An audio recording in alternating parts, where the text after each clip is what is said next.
வணக்கம் உறவுகளே, நாங்கள் இன்றைக்கு என்ன பார்க்க போகிறோம்னு சொன்னால் ரவை உப்புமா தான். ஆனால் அது வித்தியாசமான முறையில் நான் செய்ய போகிறேன் பாருங்க.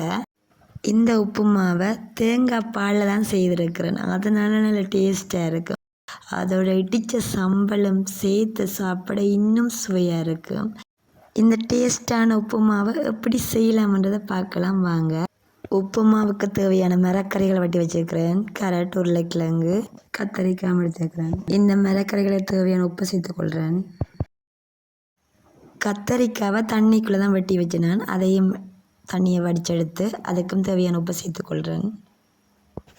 இந்த மரக்கறிகளை பொரிச்செடுக்க போகிறேன். அதுக்காக ஒரு அடிக்கணமான பாத்திரத்துக்குள்ளே எண்ணெயை விட்டு எண்ணெய் சூடான பிறகு முதல்ல உருளைக்கிழங்கு தான் சேர்த்துக்கொள்ளணும்.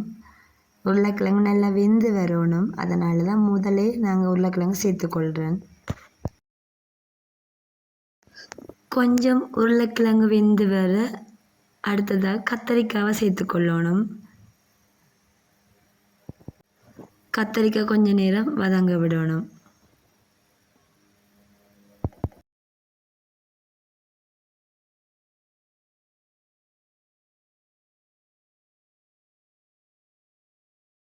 கத்தரிக்காய் நல்லா பொரிஞ்சு வந்த பிறகு கேரட்டை சேர்த்துக்கொள்ளணும்.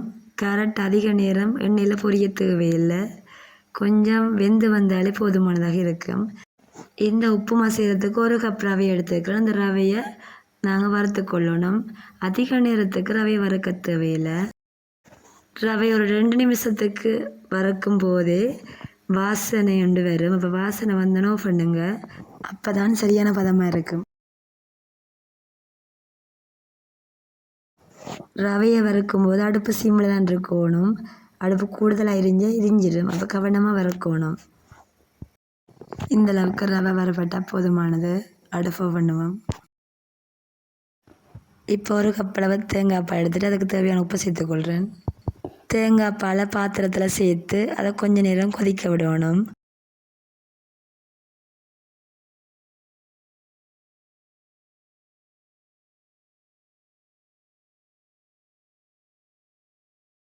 பால் கொதித்து வர வறுத்து வச்ச ரவையை கொஞ்சம் கொஞ்சமாக சேர்த்துக்கொள்ளணும்.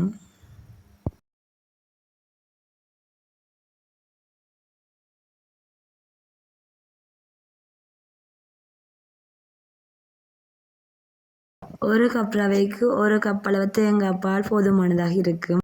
அதிகமாக தண்ணி சேர்க்கக்கூடாது, அதே மாதிரி குறைவாகவும் இருக்கக்கூடாது. பால் சேர்த்ததுக்கான காரணம் நல்ல டேஸ்ட்டாக இருக்கும். பால் சுவையும் ரவையில் சேர்ந்துடும். அதனால் டேஸ்ட்டாக இருக்கும். ரவை அதிகமாக தண்ணியாக இருக்கக்கூடாது, தூர்வையாக இருக்கணும்னு சொன்னால் இப்படி செய்யுங்க.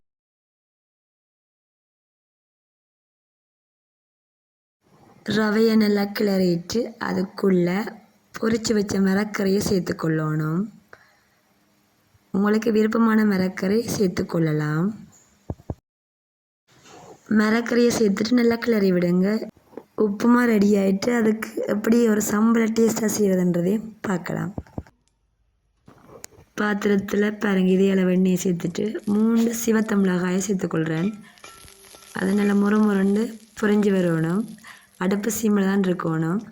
அதோட பெருஞ்சீரகம் கொஞ்சம் சேர்த்து வறுத்து கொள்கிறேன். சம்பல் இடிக்கிறதுக்கு மிளகாயோடு சேர்த்து பெருஞ்சீரகமும் நாங்கள் சேர்த்து கொண்டோம்னு சொன்னால் நல்லா டேஸ்ட்டாக இருக்கும். அதுக்காகத்தான் சேர்த்துக்கொள்கிறேன். மிளகாய் இந்த பதத்துக்கு வரப்பட சரியாக இருக்கும். சின்ன உருளைக்குள்ளே மிளகாயையும் கருவேப்பிலையும் சேர்த்து கொள்ளுறேன். உப்பு விளவும் போதுமானதாக இருக்கும். உப்பையும் சேர்த்துக்கொள்கிறேன். இப்போ மிளகாயை நல்லா இடித்து கொள்ளணும்.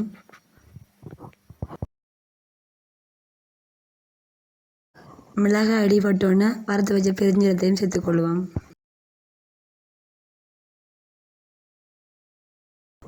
வெங்காயத்தையும் சேர்த்து இடித்து கொள்கிறேன்.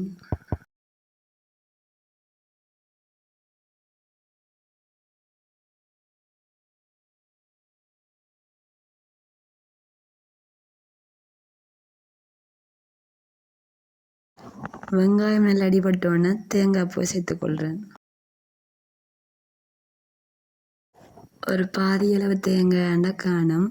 இந்த அளவு தேங்காய் இப்போ சேர்த்து அடித்து கொள்கிறேன். சம்பளம் ரெடி ஆயிட்டுது.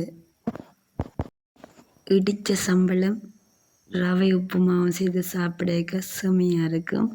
கூடவே உங்கள்கிட்ட ஒரு நான்வெஜ் இருந்தாலும் டேஸ்ட்டாக தான் இருக்கும். ட்ரை பண்ணி பாருங்கள். இந்த ரவை உப்புமா உங்களுக்கு பிடிச்சிருந்தா லைக் பண்ணுங்கள். மறக்காமல் சப்ஸ்கிரைப் பண்ணி விடுங்க. தேங்க்யூ ஃபார் வாட்சிங்.